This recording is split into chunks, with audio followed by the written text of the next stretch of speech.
Vamos lá, galera, continuando aí, ó, terceiro bloco, daqui a pouco a gente finaliza a teoria e cai para dentro do exercício. Então acompanha aqui comigo, ó.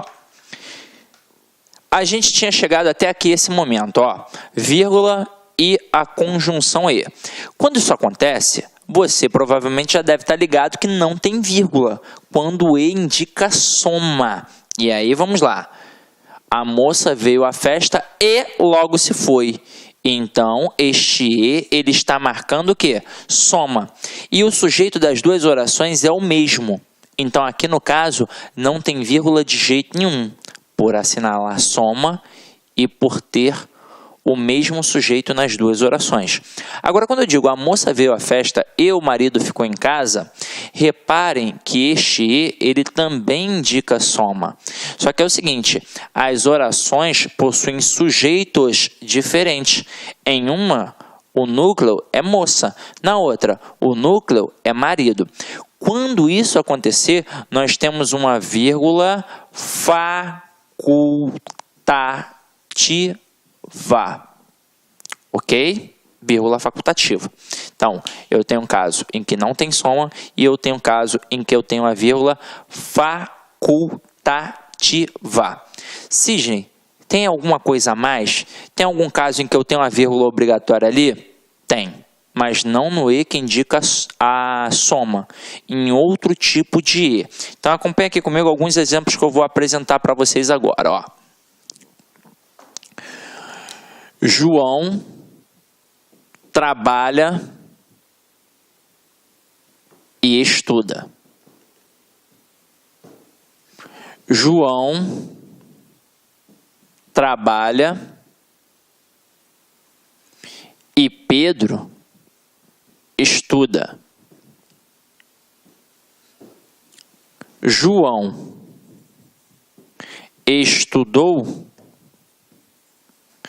e não passou.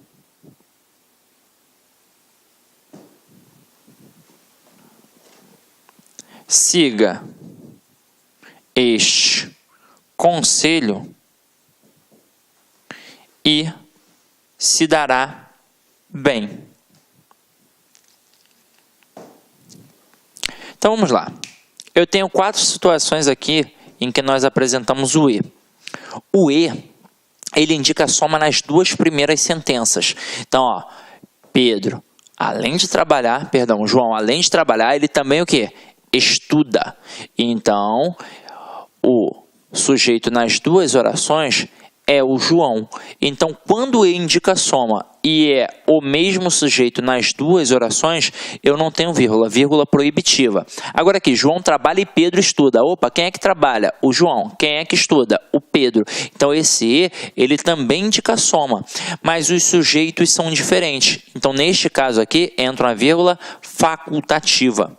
Agora, João estudou e não passou.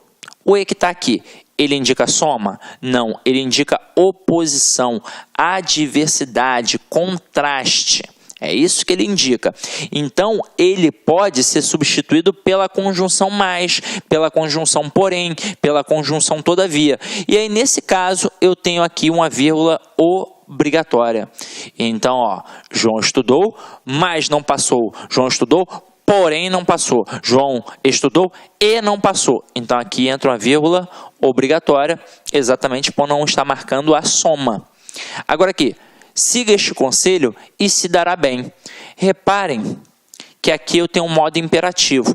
E quando eu tenho um modo imperativo, quando eu tenho uma ordem, eu preciso justificar a ordem. Então, a outra oração, ela é o quê? Ela é explicativa. Então, siga este conselho, pois se dará bem. Siga este conselho, porque se dará bem. Então, aqui entra também uma vírgula obrigatória, que separa a oração coordenada da oração coordenada sindética e explicativa.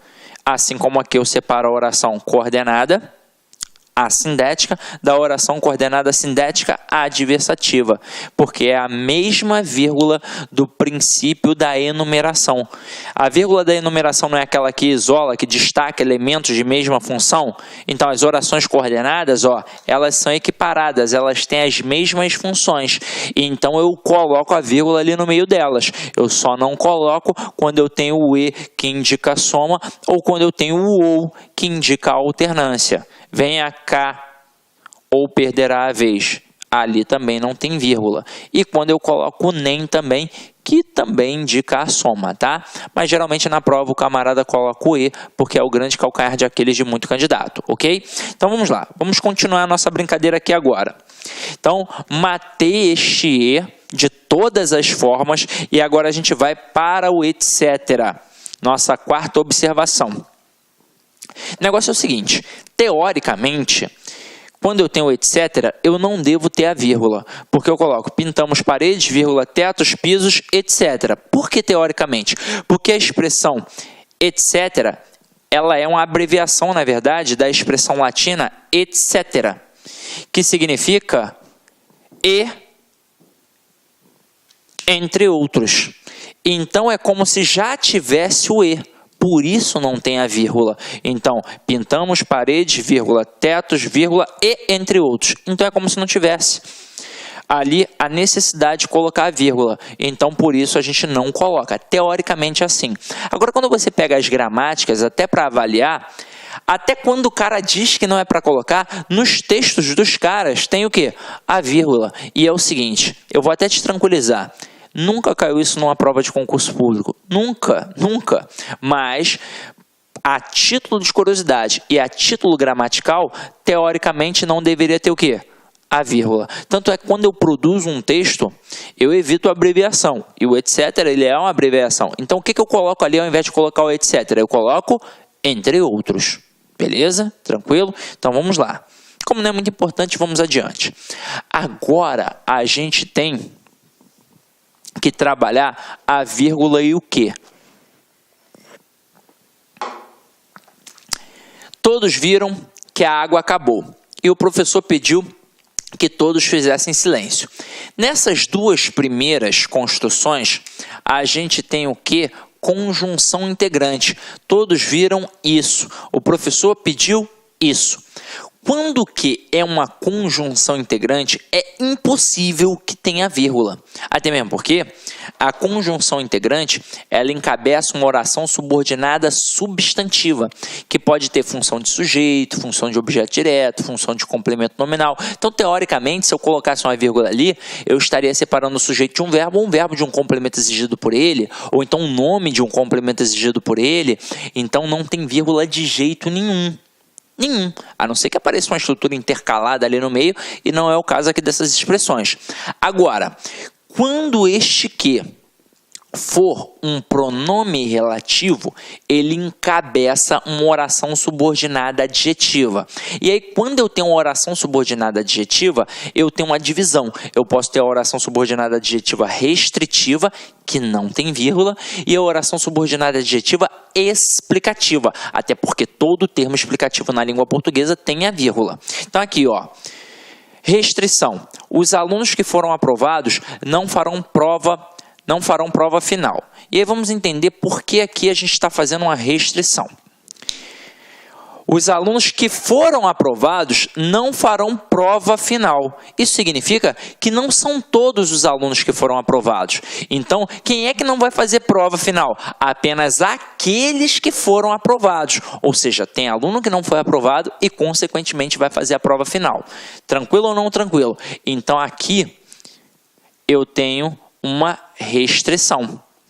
E por que a gente não coloca vírgula? Porque é de suma importância para o entendimento da frase. A gente estudou isso nas orações subordinadas adjetivas. Agora aqui, explicação ou generalização. Eu digo assim, os alunos que foram aprovados não farão prova final. Então, na hora que eu coloco vírgula, eu não marco que é um termo explicativo? Marco.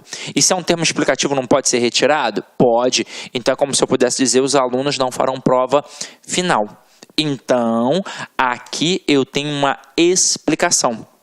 Nas provas, os camaradas perguntam a classificação da oração, se é oração subordinada adjetiva, restritiva ou explicativa, é mole, quando não tem a vírgula é restritiva, quando tem a vírgula é explicativa, ou seja, quando não tem vírgula indica uma restrição, quando tem a vírgula indica uma explicação. E agora, vou te perguntar, se eu retiro a vírgula, tem algum prejuízo gramatical? Nenhum. Continua tendo a estrutura correta, mas eu tenho que alteração semântica, ok? Agora aqui, a Terra, que gira em torno do Sol, é o terceiro planeta do sistema solar. Salve, salve, meus amigos, tudo bem? E aí, curtiu a aula? Realmente nosso professor é diferenciado, né? Só aqui no Like Concurso você terá professores assim, direcionados, focados na sua aprovação, que não ficam aí enrolando, vão direto ao ponto e vão trazer para você as questões que realmente vão cair na prova do seu concurso público. Quer ser policial rodoviário federal? Vem fazer conosco. Vem fazer a turma pré-edital, turma 3, daqui do Like Concursos para o concurso da Polícia Rodoviária Federal. 10 vezes de R$35. Veja, 10 vezes de R$35. Investimento baixo para um sucesso gigantesco que é a sua aprovação. Um abraço, fique com Deus. Tchau, tchau.